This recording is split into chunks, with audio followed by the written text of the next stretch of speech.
Hello అండి, నమస్తే. Welcome to tea time Telugu. నేను మీ అంజలి. సో బేసికల్గా ఈవిడ మనందరికీ బాగా తెలుసు అనమాట, చాలా ఫేమస్. ఈవిడ నవ్వితే చాలా బాగుంటారు. అండ్ చిన్న ఏజ్లోనే హీరోయిన్గా పరిచయం అయ్యి ఆ తర్వాత వద్దు సినిమాల్లో మనం కన్నా సీరియల్స్లో బాగా, అంటే లైక్ ప్రతి ఇంట్లోని ఇలాంటి అమ్మాయి పక్కాగా ఉంటుంది అని అయితే ఆవిడని చూస్తే తెలుస్తుంది. She is none other than one and only Suhasini గారు ఈరోజు మనతో పాటు ఉన్నారు. ఆవిడతో మాట్లాడి చాలా ముచ్చట్లు తెలుసుకుందాం, చాలా ఇంపార్టెంట్ థింగ్స్ కూడా ఆవిడ గురించి తెలుసుకుందాం అనమాట. సో హాయ్ అండి, నమస్తే. హాయ్ అండి, నమస్తే. ఎలా ఉన్నారు? చాలా బాగున్నాను. ఫస్ట్ ఆఫ్ ఆల్ బిలేటెడ్గా happy new year. Thank you, wish you the same. And ఎలాగో మనది ఇది సంక్రాంతి స్పెషల్ కాబట్టి హ్యాపీ సంక్రాంతి అడ్వాన్స్గా. మీకు కూడా సంక్రాంతి శుభాకాంక్షలు. మీ అందరికి కూడా సంక్రాంతి శుభాకాంక్షలు. థ్యాంక్ యూ సో మచ్, వాళ్ళ తరఫు నుంచి నా తరఫు నుంచి కూడా. సో బేసికల్గా నేనేం అడగాలనుకుంటున్నానంటే 2026 ఎలా ఉంది? స్టార్టింగే కదా, అప్పుడు ఎలా ఉంది? ఇప్పుడే మీరే అన్నారు కదా, ఇప్పుడే స్టార్ట్ అయిందని. స్టార్టింగ్ లాగే ఉంది.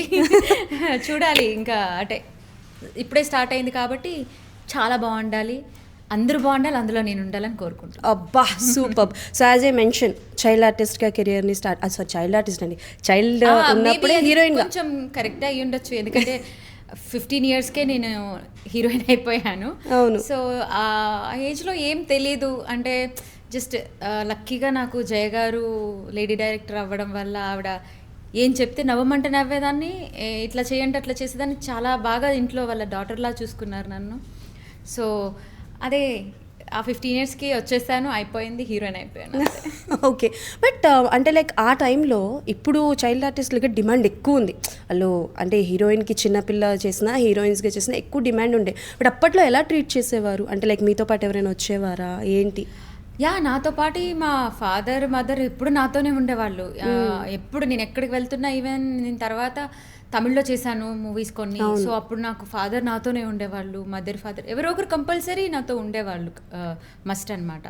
బట్ చంటిగాడప్పుడు నేను టచ్వుడ్, నేను చాలా లక్కీ ఏంటంటే ఆ టీం కావచ్చు, జయ గారు లేడీ డైరెక్టర్ కావచ్చు, దానివల్ల నాకు అసలు సినిమా అంటే బయట ఇలా ఉంటుందా అలా ఉంటుందా నా ఫీలింగ్ ఏం లేదు. జస్ట్ నాకు ఒక చాలా కంఫర్ట్ జోన్ ఇచ్చారు ఆవిడ. నేను ఎలా చెప్తే, అంటే నాకు ఇది కంఫర్ట్ లేదు. ఒక సాంగ్ ఉంటుంది బోట్లో, కొంచెం డ్రెస్ కొంచెం నడుము కనిపిస్తూ అట్లా కోట్ తీసేసి అలా ఉంటుందన్నమాట. నేను వెళ్ళి ప్లీజ్ మ్యామ్ నేను కోట్ తీయని, అందరూ ఉన్నారు కదా అని చెప్పాను. నో ప్రాబ్లం, నువ్వు కోట్ తీయక్కర్లేదు అని చెప్పిన ఆవిడ అక్కడ చేయనీయకుండా, అది పాలకొల్లు రాజమండ్రిలో చేశామన్నమాట, ఒక బోట్ సెటప్ వేసి. సో అక్కడ చేయనివ్వకుండా ఆవిడ మళ్ళీ ఇక్కడికి వచ్చి పద్మాలయ స్టూడియోస్లో దానికోసం మళ్ళీ సెటప్ పెట్టి ఇక్కడ సపరేట్గా ఎవరు లేకుండా షూట్ చేసింది ఆ కోట్ తీసిన సీన్స్ నా కోసం, స్పెషల్లీ మీకోసం. అంటే నాకు ఆ కంఫర్ట్ జోన్ కోసం, నా కోసం కొన్ని చేసి అలా చేసింది ఆవిడ. So so so happy. అంటే నాకు అంత మంచిగా చూసుకునే డైరెక్టర్ దొరికారు కాబట్టి నాకు అసలు సినిమా ఇలా ఏమీ లేదు, అంత హ్యాపీగా చేసుకున్నాను. ఓకే.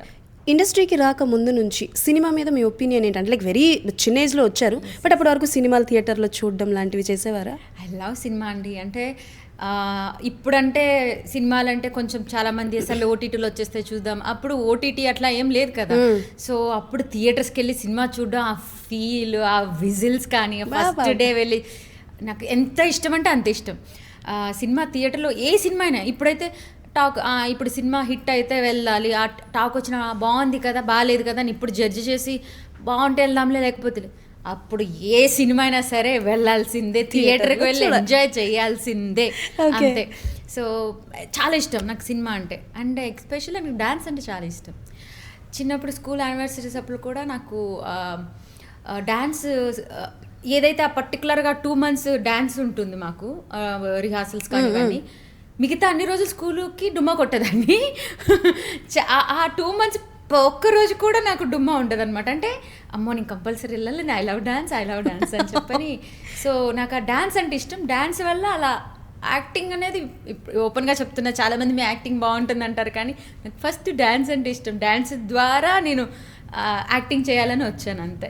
బాబా అసలు సరే, ఇప్పుడు ఫస్ట్ షో విజువల్స్ వేసి చూడడం ఇష్టం అన్నారు కదా, అలా ఇంట్లో తెలియకుండా ఫ్రెండ్స్తో ఎప్పుడైనా ఏదైనా సినిమాకి ఫస్ట్ షోకి వెళ్ళారా?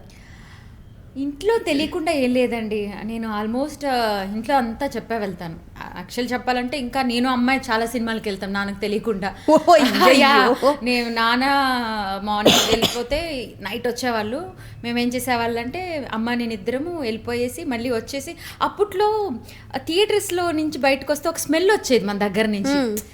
అవి ఆ ఫీల్ ఇప్పుడు రావట్లేదు, కానీ మనం థియేటర్కి వెళ్ళామని తెలిసిపోయింది. మేమమ్మ రాగానే ఆ బట్టలన్నీ తీసేసి మంచాల కింద లేకపోతే బట్టలు వాష్ చేసి పెట్టేసేవాళ్ళు. బికాజ్ ఎందుకంటే మా దగ్గర నుంచి ఆ స్మెల్ వస్తుంది, నాన్న ఎక్కడ చూస్తేస్తారోనని. సో అలా నేను అమ్మ మీ ఇద్దరం మంచి ఫ్రెండ్స్ లాగా అనమాట. నాకు బెస్ట్ ఎవర్ ఫ్రెండ్ అంటే అమ్మ అని చెప్పచ్చు. చిన్నప్పుడు నన్ను డ్యాన్స్లో కావచ్చు, ఈరోజు నేను ఇలా మీ ముందు ఇలా కనిపించానంటే అమ్మ వల్లే. అమ్మ నన్ను ఎంకరేజ్ చేసింది. సో అమ్మ వల్లే నేను ఈరోజు ఇక్కడ ఉన్నానంటే కారణం అమ్మ వల్లే. సో మీ ఇద్దరం కలిసి, మీరు నమ్ముతారు నమ్మరు, first show morning show and మధ్యాహ్నం షో ఇలా ఒక్కో రోజు అయితే 3 షోస్ కంటిన్యూస్గా చూసిన సందర్భాలు కూడా. ఏ సినిమా అండి? చాలా ఉన్నాయండి, ఒకటే నేను చెప్తాను. చాలా most memorable movie in theatres అమ్మతో చూసిందంటే? అమ్మతో అంటే నేను ఒక సినిమాని అప్పట్లో అమ్మతో, ఫ్రెండ్స్తో, ఇంకా చాలా మందితో చూసా. చాలా చిన్న అమ్మాయిని చాలా ఎక్కువసార్లు చూసిందంటే ప్రేమించుకుందాంరా. అబ్బా, ఓకే, విక్టరీ వెంకటేష్ గారు. ప్రేమించుకుందాంరా. ఆ ఒక్క సాంగ్ కోసం చూసాం. పెళ్లి కల వచ్చేసిందే బాలా సాంగ్. ఆ సాంగ్ ఎంత నచ్చిందో ఏమో తెలియదు, ఐ డోంట్ నో. ఆ టైంలో ఈ సినిమా ఇప్పుడన్నా ఈ సినిమా బాగాలేదు, ఆ సినిమా బాగాలేదు, అదేంటో తెలియదు. సినిమానే అంతే. ఏదో అంటారు చూడు, మేడం సార్ మేడం అంతే అన్నట్టు సినిమా అంతే.